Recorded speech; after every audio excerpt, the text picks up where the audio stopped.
அடியேன் இப்போ சொல்கிற விஷயம் உங்களுக்கு ஒன்றும் புதுசாக இருக்காது. ஒரு கஷ்டம் வருது அப்படின்னா அந்த கஷ்டம் ஏன் வந்தது அப்படிங்கிறது அடுத்து நம்முடைய கர்மவினை காரணமா அப்படின்னு சொல்லுவாங்க.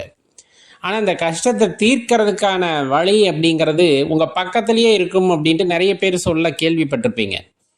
அது என்ன அப்படிப்பட்ட வழி அப்படின்னு கேட்டோம்னா ஒன்றும் இல்லை, அந்த கஷ்டம்தான் உங்களுக்கான வழியே. பொதுவாக தெரிஞ்சுக்கங்க, இது யார் மனசை காயப்படுத்துறதுக்காக இல்லை. இப்போ நம்மளுக்கு பண வரவு ரொம்ப குறையுது அப்படிங்கும்போது நல்லா தெரிஞ்சுக்கணும். நம்மக்கிட்ட ஒரு 100 ரூபாய் வந்ததுன்னா ஒரு 2 ரூபாய் 3 ரூபாய்னாச்சும் தானம் செஞ்சு பாருங்களேன். ஏதோ ஒரு நல்ல விஷயத்துக்காக, இந்த விஷயத்துக்காக அப்படின்னு அடியேன் எதையும் குறிப்பிட்டு சொல்லலை. உண்மையாலுமே ஒரு 100 ரூபாய் இன்னைக்கு வருமானம் வருது, ஒரு 5 ரூபாயை எடுத்து முடியாதவங்க, நம்மளை விட முடியாதவங்க அப்படின்னு இந்த உலகத்தில் இருப்பாங்க. கண்டிப்பாக நம்மெல்லாம் நல்லா தான் இருக்கோம். கஷ்டப்படுறவங்க, மருத்துவத்துக்காக அதை தேவை இருக்கிறவங்க, வயசானவங்க, பிள்ளைகளால் கைவிடப்பட்டவங்க, இந்த மாதிரி நிறைய பேர் இருப்பாங்க. அடியேன்னு சொல்லுவது வெறும் 5 ரூபாய் தான். அந்த 5 ரூபாவை எடுத்து அவங்களுக்கு ஏதேனும் செய்ய முடிஞ்சதுன்னா செஞ்சு பாருங்கள். அதை தொடர்ந்து ஒரு பழக்கமாக்குங்க. அந்த பழக்கமாக்குனீங்கனாலே உங்களுக்கு அடியேன் ஏன் சொன்னேன் அப்படிங்கிறது உங்களுக்கு புரிஞ்சிடும்.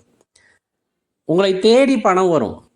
ஏன்னா ஒரு நல்ல விஷயத்துக்காக நம்ம மனசு இறங்குது அப்படிங்கும் போது அந்த நல்ல விஷயத்தை திருப்பி திருப்பி இறைவன் செய்ய வைப்பார். அப்போ செய்ய வைக்கணும் அப்படின்னா அதுக்கான ஒரே வழி என்ன? உங்களுக்கு கொடுத்தே ஆகணும். அவரு வேற வழியே இல்லை. சில பேர் நான் கொடுத்து கொடுத்து இழைச்சி போயிட்டேன் அப்படின்னு சொல்லுவாங்க. அதெல்லாம் தப்புங்க. அப்படியெல்லாம் ஒன்றும் கிடையாது. அவங்களுக்கு அவங்க பெற்ற புண்ணியத்திற்கு ஈடு இணை இந்த உலகத்தில் வேறு எதுவுமே இருக்காது. அடியேன்னு சொல்வது உண்மையா பொய்யான்னு கேளுங்க. இந்த அன்னதானம் போடுறாங்க இல்லைங்களா, அவங்க கிட்ட எல்லாம் போய் கேட்டு பாருங்க. ஆரம்பத்தில் 10 பேத்துக்கு கொடுத்து ஆரம்பிச்சிருப்பாங்க. அப்புறம் 20 பேராயிருக்கும், 50 பேராயிருக்கும், 100 பேராயிருக்கும். அவங்க மனசு போல இப்போ அன்னதானம் செஞ்சுக்கிட்டு இருப்பாங்க. ஆனால் வெளியே காட்டிக்கவே மாட்டாங்க. இன்னைக்கு நிறைய இந்த சோஷியல் மீடியாவில் அவங்க செய்கிறதெல்லாம் எல்லாத்தையும் படம் எடுத்து போட்டு அப்படி அவங்க இருக்கவே மாட்டாங்க. நீங்கள் அந்த மாதிரி அவர்களை பார்க்கவே முடியாது. அவங்களுக்கு அந்த வெளிச்சமே தேவைப்படாது.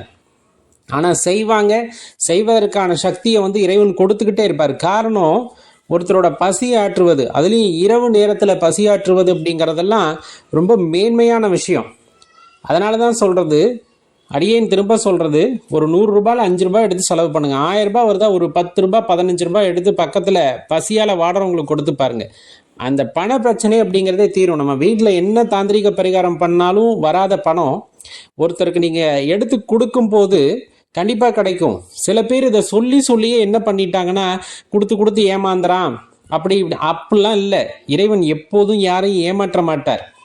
நம்ம இன்னும் சொல்லப்போனால் அப்படியே இருந்து எழுச்சவாயன் ஆயிடாத அப்படின்னு அதெல்லாம் தர்மம் செய்ய வரவங்களை தடுக்கிறதுக்காக பயன்படுத்தப்பட்ட வார்த்தையாகத்தான் அடியேன் பார்க்கின்றேன். அதெல்லாம் ஒரு பெரிய மனசுங்க. அந்த மனசு உங்ககிட்ட இருக்குன்னா தயவு செஞ்சு யார் எது சொன்னாலும் கண்டுக்காதீங்க. இந்த உலகத்தில் அப்படி சொல்கிறாங்க அப்படின்னாலே அந்த பணத்தை தான் எதிர்பார்க்கிறார்கள் அப்படின்னு அர்த்தம். யாருக்கோ செய்யறதுக்கு எனக்கு செய்ய அப்படின்னு சொல்கிறதுக்கான வார்த்தைகள் தான் அது இல்லாதவர்களுக்கு போய் சேரணும். அதனால தான் இறைவன் உங்ககிட்ட கொடுக்குறார். இப்போ இதுலேயே இன்னும் சில விஷயங்கள் எல்லாம் இருக்கும். அதை நீங்கள் கொஞ்சம் கவனித்தீர்கள் என்றால் எல்லாமே கிடைச்சிடும். இப்போ ஒருவருக்கு திருமணமே ஆகலை, திருமண தடை இருந்துக்கிட்டே இருக்குது அப்படிங்கிற பட்சத்தில் அப்போ அவருக்கான வழி எது? அந்த திருமண தடை தான் வழியே. யாரேனும் ஏழை கஷ்டப்படுகிறாங்க, திருமணத்திற்கு செலவு செய்ய முடியல அப்படிங்கிற பட்சத்தில் உங்களால் முடிஞ்ச உதவி அந்த திருமணத்துக்கு செய்யுங்க. ஒரு 2-3 திருமணத்துக்கு செஞ்சு பாருங்களேன்.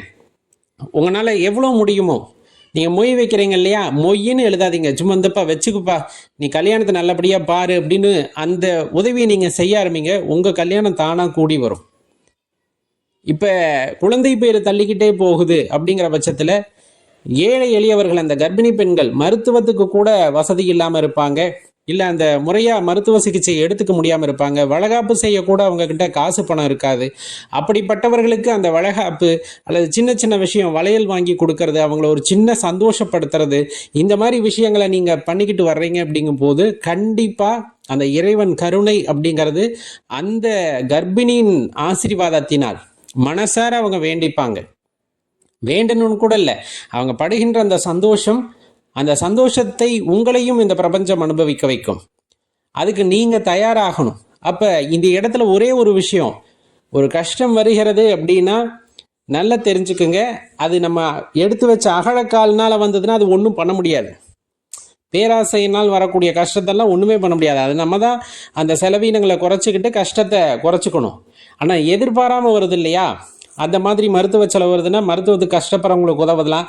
இப்போ நானே மருத்துவ செலவு வருதுன்றக்கேன் நீ ஏங்க உங்களுக்கு ஒரு 5000 ரூபாய் செலவு வருதா, யாரோ ஒருத்தருக்கு 50 ரூபாய்க்கு முடியாமல் தெருவில் இருப்பாங்க, கஷ்டப்படுவாங்க. அந்த அவங்களுக்கு ஒரு மாத்திரை வாங்கி தரது, மருந்து வாங்கி தரது, இல்லை நீங்கள் செலவாக கூட வேண்டாம், அவங்க போய் வாங்கிட்டு வர முடியாமல் இருந்தாங்க, நான் கொண்டங்க நான் வாங்கிட்டு வந்து தரேன், அது பண்ண முடியும்ல. அந்த மாதிரி சின்ன சின்ன உதவிகள் தான் உங்களை மேலே கொண்டு வரும். அதனால தான் சொல்லுவாங்க, எப்போவுமே உங்களுக்கான வாய்ப்பு ரொம்ப பக்கத்திலே இருக்கணும். என்னன்னா நீங்கள் படுகின்ற துன்பம் தான் அதற்கான சாவியே. அப்போ அந்த மாதிரி இருக்கவங்களுக்கு, ஏன்னா அவங்க என்ன வழியை உணர்வாங்கங்கிறது உங்களுக்கு தெரியும். அந்த கஷ்டத்தில் நீங்கள் இருப்ப, அப்போ அவங்களுக்கு ஆறுதல் சொல்வது, அவர்களை தேற்றுவது உங்களையும் தேற்றும், உங்களுக்கு அதற்கான வழியையும் காட்டும். இதுதான் அந்த பிரபஞ்சத்தினுடைய ஆற்றலே. நான் பேசுகிறது கூட உங்களுக்கு வேடிக்கையாக இருக்கும்.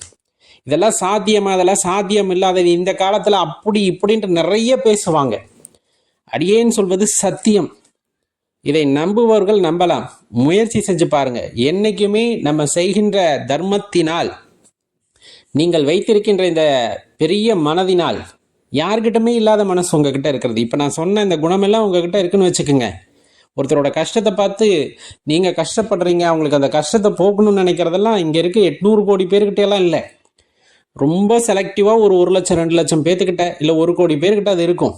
அப்படிப்பட்ட ஒரு மனிதர்களில் நீங்கள் ஒருவர் அப்படின்னா, உங்களை கடவுள் காப்பாற்றணும்னு கூட இல்லைங்க, நீங்கள் செய்கின்ற தர்மம், அந்த தர்ம தேவதை உங்களுடனே இருந்து உங்களை கீழே விழ விட மாட்டார். நம்ம நினைப்போம், ஐயோ பணம் இல்லாமல் போகுதே நம்மளே கீழே, அப்பெல்லாம் கிடையாது.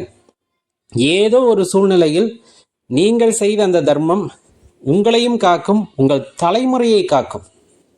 இப்போ நிறைய சொல்ல கேள்விப்பட்டிருப்பீங்க, அவங்க அப்பா செஞ்ச தர்மம்ப்பா இன்னைக்கு அந்த பையன் நல்லா இருக்கான், சந்தோஷமா இருக்கான் அப்படிங்கிறத.